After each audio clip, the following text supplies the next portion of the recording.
اعوذ باللہ من الشیطان الرجیم بسم اللہ الرحمن الرحیم ومن الناس من يقول آمنا باللہ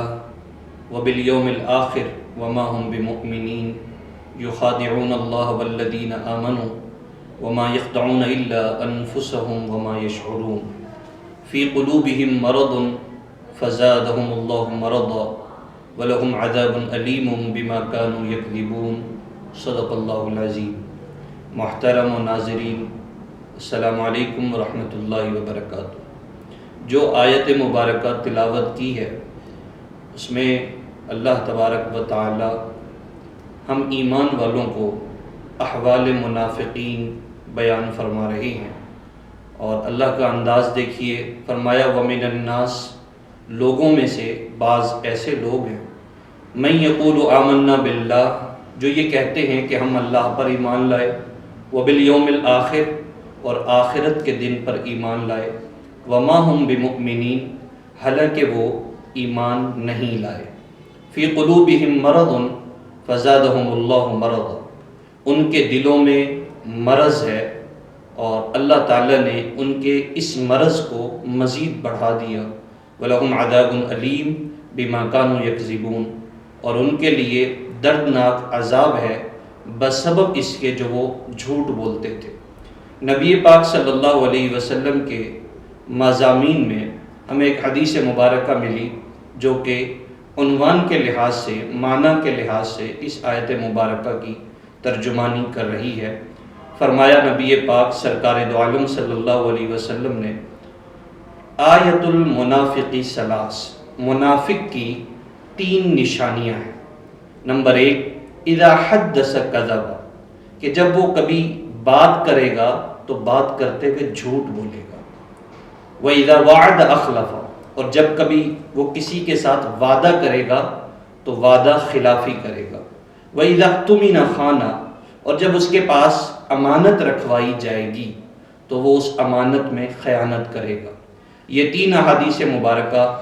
یہ 3 نشانیاں حدیث مبارکہ کے عنوان سے ہمیں ملتی ہیں، جس میں سر دست اول آیت مبارکہ میں فرمایا گیا تھا فی قلوبہم مرض، ان کے دلوں میں مرض ہے، بیماری ہے۔ وہ بیماری کیا ہے؟ یخادعون اللہ، کہ وہ اللہ کو دھوکہ دیتے ہیں یہ کہہ کر کہ ہم ایمان لائے، حالانکہ وہ زبان پر ایمان لائے، دل میں ان کے ایمان نہیں ہے۔ چنانچہ معلوم ہوا نفاق ایک ایسی چیز ہے کہ انسان کا ظاہر کچھ ہو، اندر کچھ ہو، دکھائے کچھ اور دل میں کچھ ہو، بتائے کچھ اور دل میں کچھ اور ہو۔ بظاہر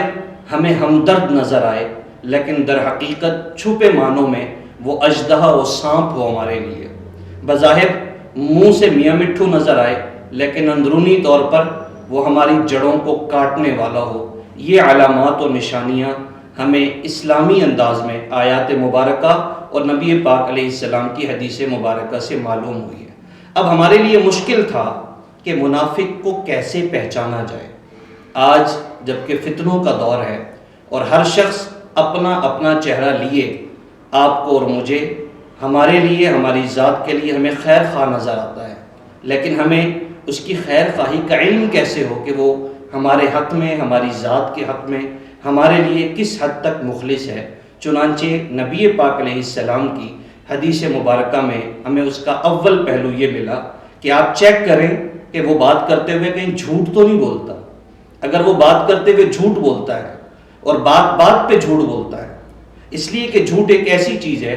ایک مشہور مثل ہے کہ جب آپ کبھی جھوٹ ایک بولتے ہیں تو اس ایک جھوٹ کی وجہ سے آپ کو 100 جھوٹ بولنے پڑتے ہیں، اور انسان جو جھوٹ بولتا ہے اسے یاد بھی نہیں رہتا کہ میں نے کس وقت کس بات کی ترجمانی کی تھی اور میرا کیا اوپینین تھا اس بات کے حوالے سے۔ چنانچہ وہ بات کرتے ہوئے اپنی بات کو بھی بھول جاتا ہے۔ اور یہ شخص جو زبانی کلامی جھوٹ بولتا ہے، اور اس کی دوسری خامی کہ جب یہ بات اذا وعد اخلف، جب کسی بھی معاملے میں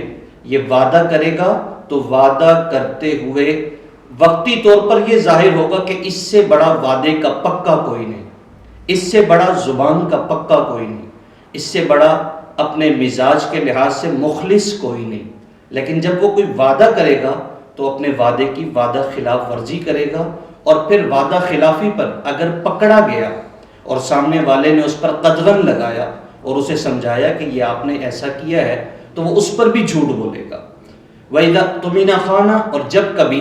امانت رکھوائی جائے، ایک موقع پر اگر آپ اس سے کوئی بات کرتے ہیں اور اسے کہتے ہیں یہ بات صیغہ راز ہے، یہ بات تیرے اور میرے درمیان میں ہے، تیسرا ہمارے درمیان کوئی نہیں ہے، یہ ہمارے درمیان کوڈ ہے، لیکن وہ اس کوڈ کی بھی رکھوالی نہیں کرے گا، نقصان دینے کے لیے بظاہر اپنے منہ سے ہمارے سامنے اظہار ہمدردی کرے گا اور نقصان پہنچانے کے لیے وہ کبھی بھی کسی چیز کی رعایت نہیں کرے گا کہ اس سے کسی کو کتنا نقصان پہنچ رہا ہے، اس سے اس کو کوئی غرض نہیں۔ کسی کی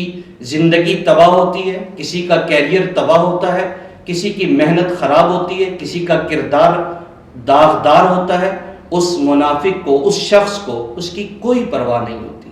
وہ کسی کی امانت کی رکھوالی نہیں کرتا، چاہے بات راز کی ہو یا عزت کی ہو یا معاملات کی ہو یا لین دین کا ہو، وہ کبھی بھی امانت کی رکھوالی کر ہی نہیں سکتا۔